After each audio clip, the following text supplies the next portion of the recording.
Hey guys, it's Melissa here from melissaoatman.com. Welcome to another episode of Awaken Your Inner Awesomeness. I am so delighted you are with me today. We have a very special guest with us. Today we have with us Miss Tricia Roos. She is the author of the book When Wishes Change, and she goes around speaking publicly, trying to help people who have gone through a dark experience in their life try to find the light and come out again. And so today she's going to share with us her story of losing a child and how she used that tragedy to actually turn around and help others and help herself. So I cannot wait today to really get in and start talking to her about her book and about her experiences in life. Do you believe in dreams? Do you believe that dreams can actually come true? I'm Luana Bossetti, your host, and in this podcast, A Life Up to Your Dreams, you will hear inspiring stories of people who had dreams and they made them come true. You will hear their struggles as well as their successes, along with some inspirational resources and powerful messages. If you're ready to make a change in your life, but you need a little of inspiration, this podcast is for you. If you're scared to get out of your comfort zone, but you know there is something else in store for you out there, this podcast is also for you. If you're committed to have the best life here on this earth, a life on your own terms, a life where you can feel fulfilled, a life up to your dreams, this podcast is for you. Welcome to A Life Up to Your Dreams podcast.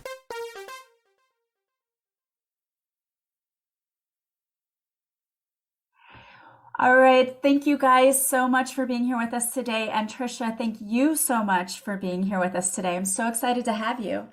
Thank you for having me. Now, before we talk about your book, I would love for you just to tell us a little bit about your story because this was kind of the inspiration for your book and for everything that you've done so far. So if you don't mind going back and just sort of telling our audience members your story and what happened that led you to writing this book and trying to help others. Sure. So let's see. My husband and I met in college, got married shortly after college, and we started our careers. And just like a lot of people in their young 20s, had a friend group and we're just building up our careers. And we were young and married. And so around 2011, 10, we were like, okay, I think we're ready to start settling down and having a family and having children. And so I had Cameron, my oldest, in 2011. And I was relatively young. We were the first in our friend group to have a child, and it went really well. There was, nothing crazy about the pregnancy. And so that's just kind of how I thought it went. You just get pregnant, have a baby, and start your family.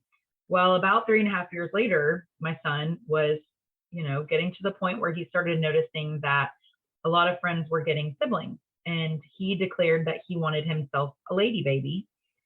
He couldn't say the word girl, so he said lady, and he wanted a baby sister. And so my husband and I started talking about it, and I was pregnant a few months later. And again, everything was, going pretty simply. I was already telling everyone I was pregnant, and we were really excited to find out the gender of the baby. And so there was a blood test at the doctor's office that they offered me to find out gender, and I agreed to do it. And about 10 days after the test, my doctor called me and said that we were having a lady baby. However, she tested positive for trisomy 18. And so for those that are unfamiliar with that, trisomy 21 is what Down syndrome is actually called. And so trisomy 18 is similar, like Down syndrome, but usually comes with much more severe heart and brain defects. And so we found out about our little girl that she only had a 2-chamber heart instead of having 4 chambers. And so, the odds were stacked against her for survival. And, we were getting all of this news really suddenly. Everything was fine one day, and the next day we were finding out, this diagnosis. And we were basically told that she had a 0 chance survival to make it full term, and that it would likely conclude in a stillbirth. And the specialist that we went to recommended an abortion. And again, like all these emotions and all of this, my whole world was coming crashing down.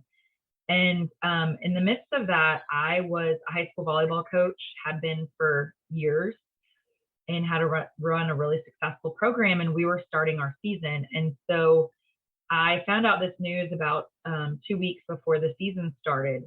And so I decided I really had to tell everybody what was going on, because I didn't know if I would make it through the whole season with them.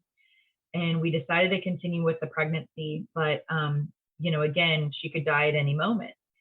But I felt really strongly that I wanted to do everything I could to just fight for her life and support her.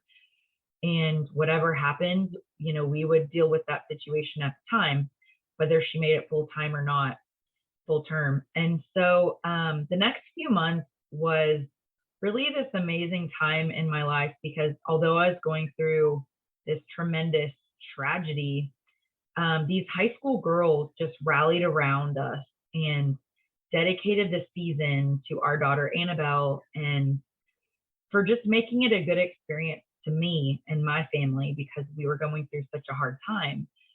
And out of that, we won the state championship.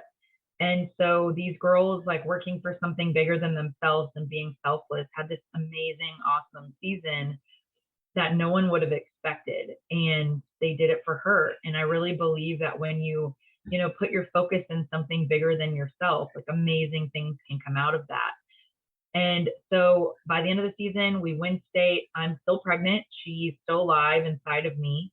And I was going into my third trimester, towards the middle of it already. And we got through December and she was still alive. And we were able to have a C-section when she was full term. And again, no one expected her to live more than a minute or two. They didn't think that she'd be able to breathe on her own. And I said, okay, I'll be ready for whatever. But I really believe in miracles, and I will do everything I can to just give her comfort. And so when we had the C-section, there was no breathing for about 4 minutes, and the whole room was just on edge, because she was actually the first live Trisomy 18 birth at the hospital that we gave birth in that any of these doctors or nurses had witnessed. And after about 4 minutes, she started breathing on her own. And as soon as they got her to my chest, she like regulated her body temperature and her breathing and was really calm. And we got to spend 6 days with her. Again, literally, we're not promised even a minute of life with her. And it was so awesome. Like, it was so cool to get to introduce her to my family and to get to hold her and to be with her and just to love her and be chosen as her mom. And I think that so many of us with the pandemic and with job changes and financial changes, and a lot of us have known somebody that died from COVID. I do, my cousin, or somebody that's been really sick. And I ended up writing a book about my experience, and it's called When Wishes Change. And the reason I titled it that, because I believe this story is more than my story. It's your story. It's everybody's story about how when something we wish for or thought was going to be something doesn't happen and it isn't going your way, how do you turn that situation and flip it on its head? And even though it's maybe sad or tragic or a change you didn't want, how do you see opportunity in that situation and growth and find happiness and joy again? Because I wondered some days if I would ever be happy again, after going through all of this. And it's been 7 years, and I can say, yes, like I have chosen to be grateful and to have gratitude and to celebrate her life instead of just seeing it as something terrible and dark, and finding that love and joy and peace in my life to bring hope to others.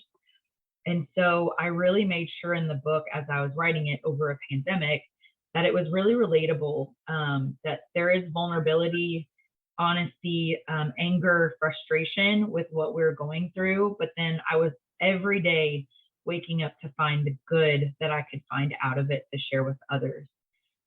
So it's been quite a journey. And I think a lot of times, like if you've ever gone through something that's hard, you find peace also in like helping someone else maybe that comes to you and is like, hey, I know you went through this. Could you tell me maybe what to expect or what your experience was in the same situation?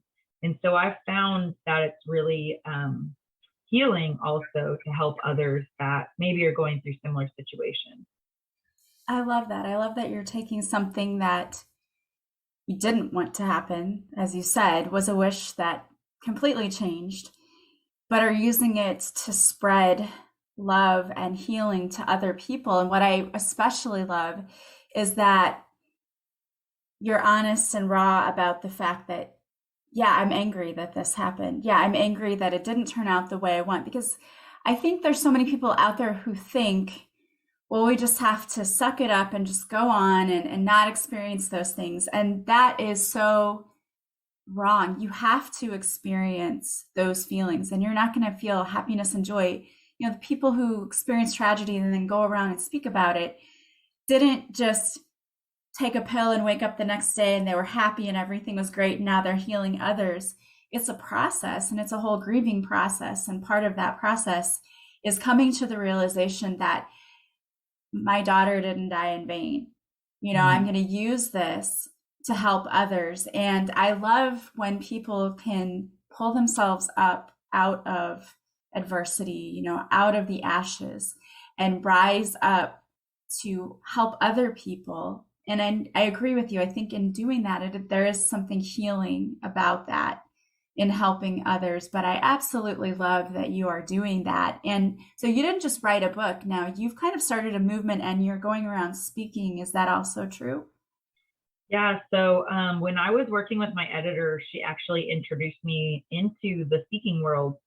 And like you said, it's really important to note that this happened 7 years ago, and there's no way I could have gone out in public or on a podcast and felt the way I do now 5 years ago or even 3 years ago. And so this really has been a process of healing and using time and therapy and really honestly writing was very therapeutic for me to kind of navigate through some of those feelings. But yeah, I definitely got to the point where I felt like I could reach down and grab on to somebody else and pull them up with me instead of feeling like I was the one reaching up and needing someone to hold my hand. And I've spoken to a lot of different kinds of audiences, a lot of high school students, college students, women's groups. But honestly, I especially enjoy speaking to high school and college age students because I think there's something to be said that we do encourage our kids to wish and dream as big as they want.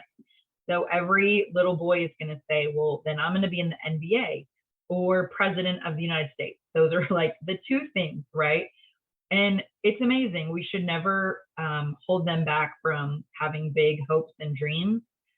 But I feel like we miss out on the opportunity to be like, however, if you don't become an NBA star, there are lots of other options and opportunities, and you can't be sad and disappointed your whole life if you don't get that one wish or that dream.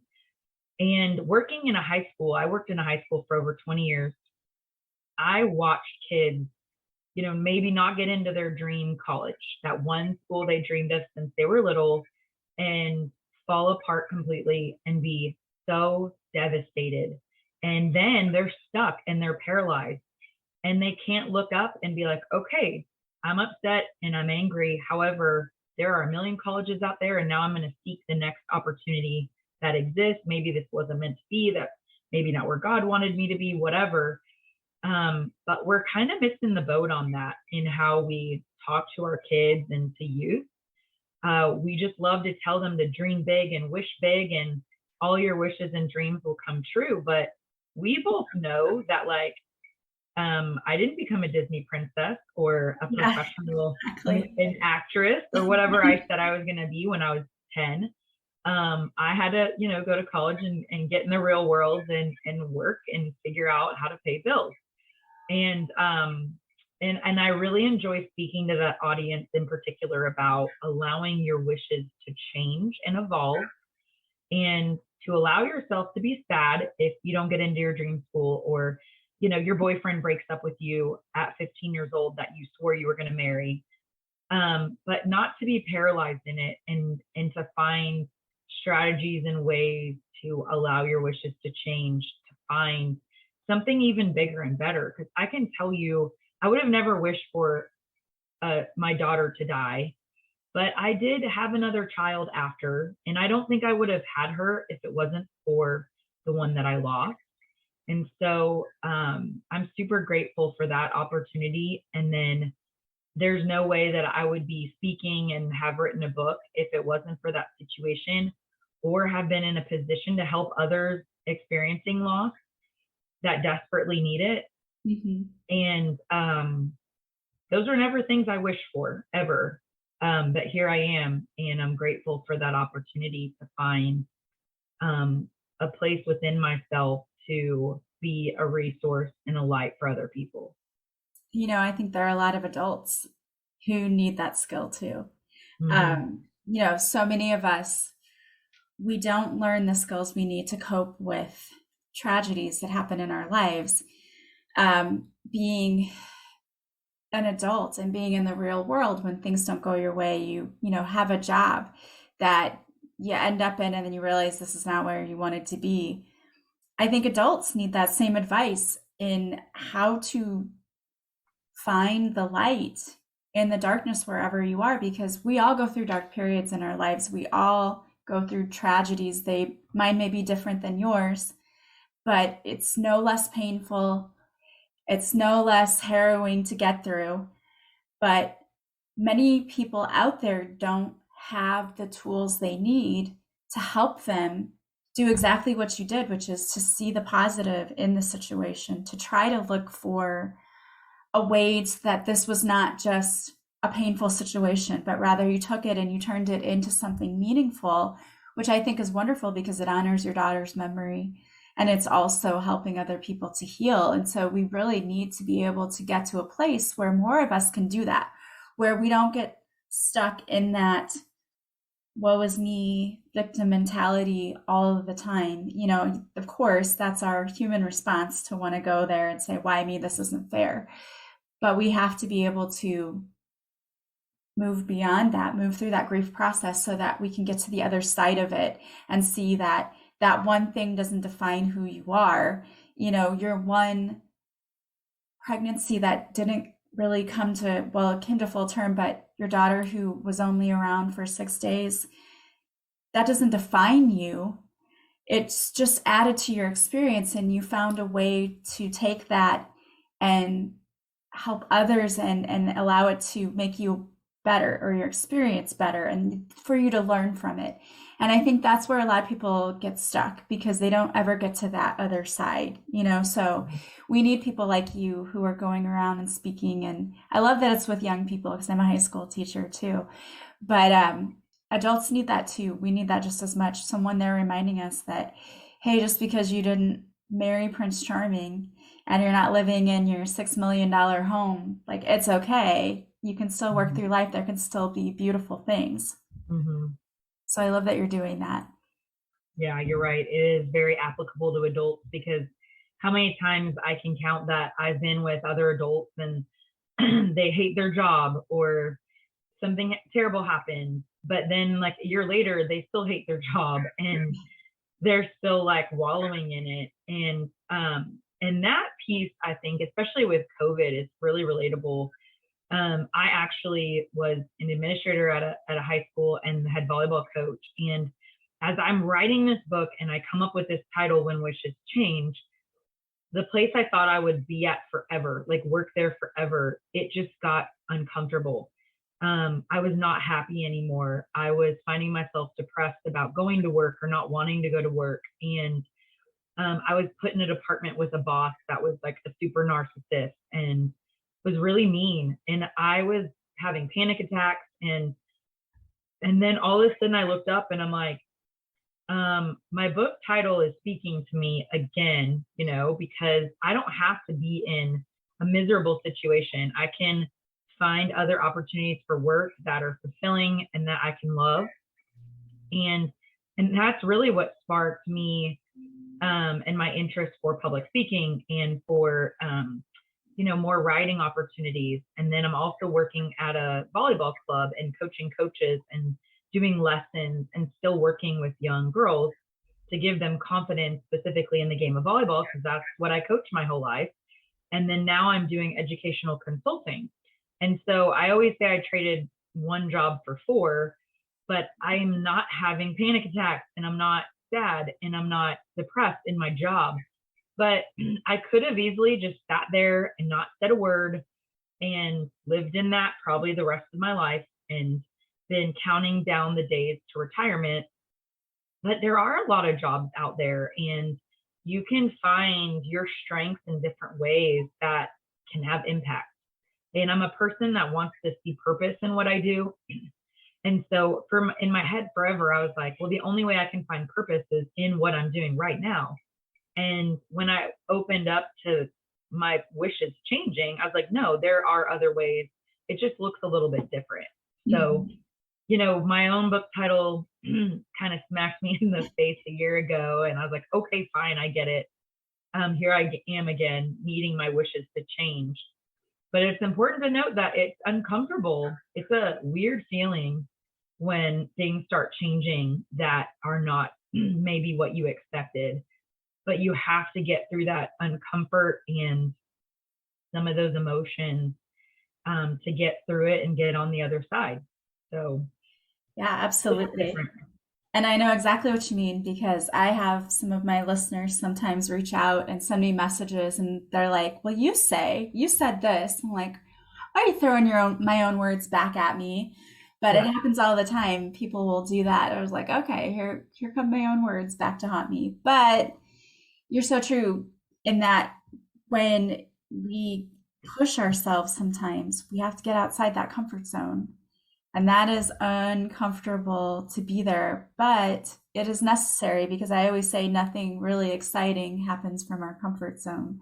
So I'm always trying to push myself and step outside that box just a little bit to see what I'm capable of, because otherwise I would just be stuck here and stay the same all the time. And that's no fun. No, not fun at all. No. Well, I love that. And I love that, again, you decided to do what you love doing, coaching. And I always feel like there are natural qualities in people that really make excellent coaches, and that you still get to work with the kids that you loved working with all of the time. Because that's why we get into education, right? We don't get into education because we love writing curriculum or we love grading papers. We love connecting to those kiddos. So it's great that you still get to do that with your coaching. And now the speaking too. That's awesome, because I can tell that you have a true passion for wanting to help others. And your story is one that is definitely not easy to tell. I can only imagine the amount of grief you probably still feel sometimes for everything that happened. And that's very interesting too, because, a lot of people might have just said, well, we're just going to abort this pregnancy because we don't want to have to deal with any of the risk that might happen, and we don't want to have to deal with that grief later on. And you chose just to go ahead. It was almost like you felt some sense of purpose in trying to be there as much for your daughter as possible. And I just think that takes such a great strength and courage to be willing to go through with the pregnancy, knowing what could happen in the end. So how do you, I don't know how you even make a decision like that. That must have been very tough for you.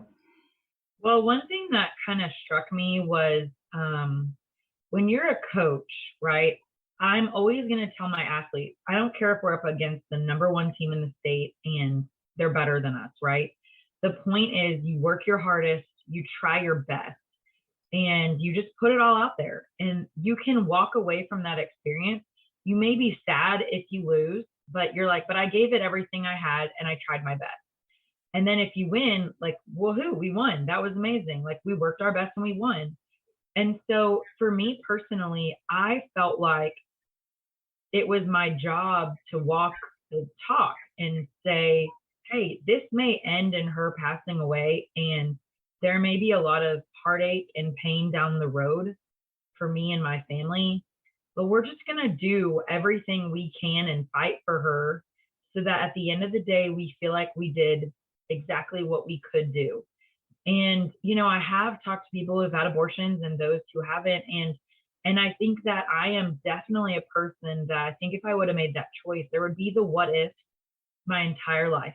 Like, what if I could have met her alive? What if I could have held her? What if she would have survived or lived longer or whatever the million scenarios would be?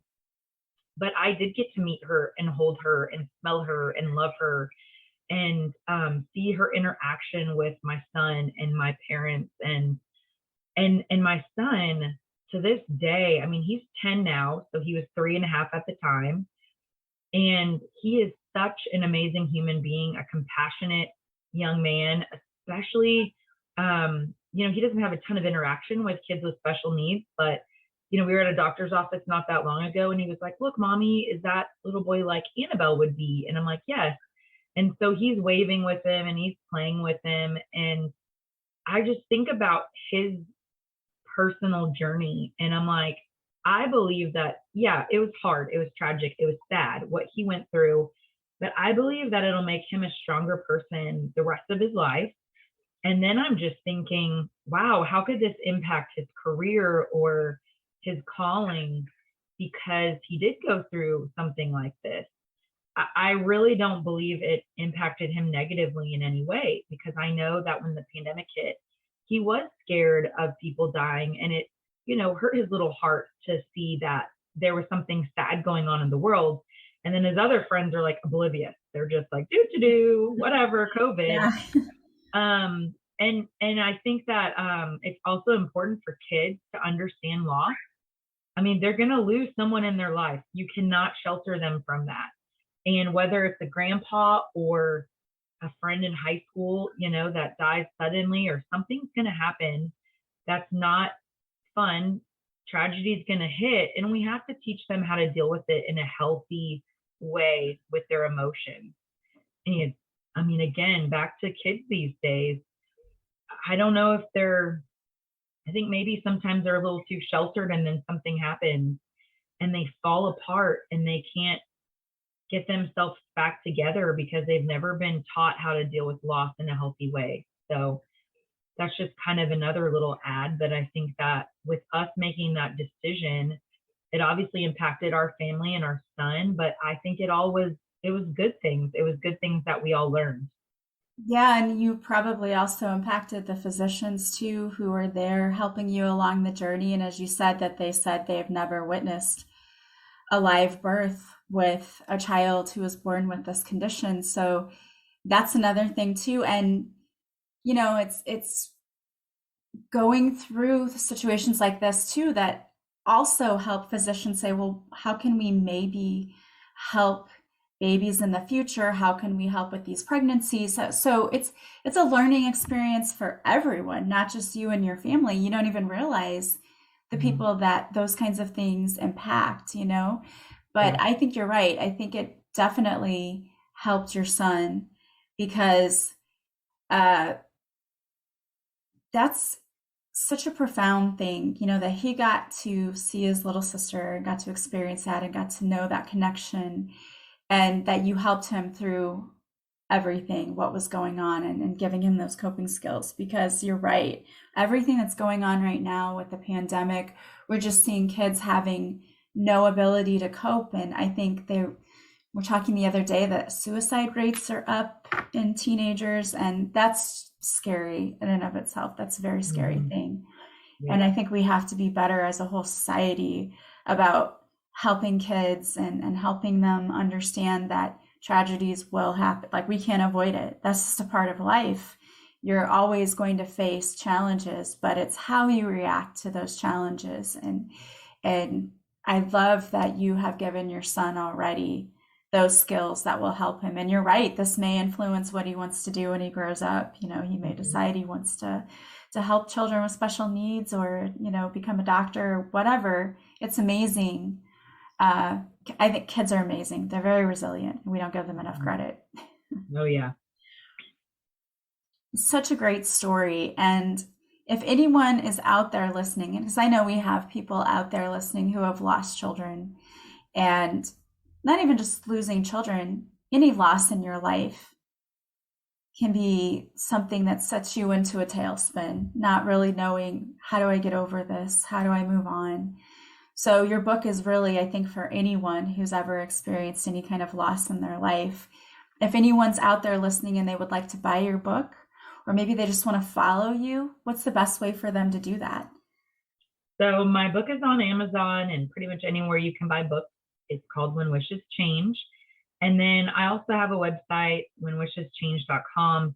And something kind of unique about that is that while I was pregnant, this whole story was documented and made into a documentary, like literally 2 weeks after diagnosis through her passing and months after.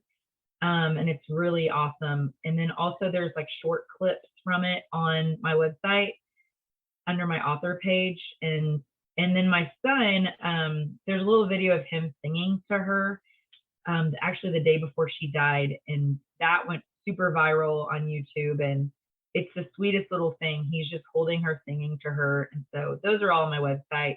Just backstory, because it is true and it's documented, which makes into books are real.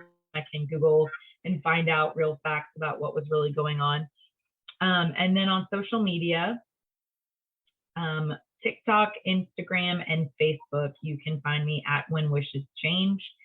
And, you know, my whole purpose in social media is like inspiration and hope. And just, you know, sometimes when we're scrolling on social media, it almost like makes you in a worse mood. There's either the FOMO or like everybody's lives are better than mine or whatever. And I just try to bring happiness and hope with my posts. So it's a good account to follow if you're just needing that in your daily life. But that's where I'm at. And then also on my speaker page, there's information about contacting me for different speaking engagements. Awesome. And definitely I would recommend following her on social media, because for sure we talk about needing to clean up our social media, because what we see affects us and it affects your mood and how you're feeling throughout the day. So surround yourself with more positive people. I always highly suggest that. It really makes a big difference.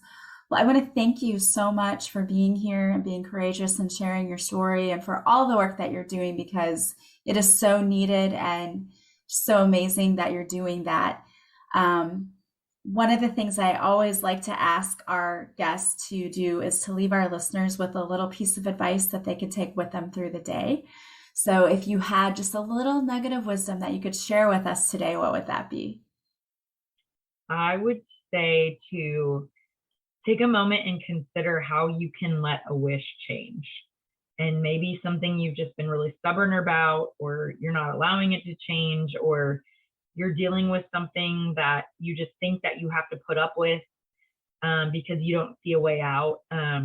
You know, think about something in your life that could change and how you could change it, because I guarantee if you're unhappy or if something's not going well, there is a different way. And, you know, we're only here for a lifetime, right? So you don't deserve to be unhappy or sad, depressed with whatever's going on in your life. So just allow your wishes to change.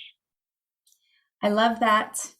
And I, again, am so grateful that you came here today to share your story. Thank you so much. I wish you so much success in the future. Thanks for having me. And I want to thank all of you for being here with us today as well. As always, if you like this podcast, please subscribe.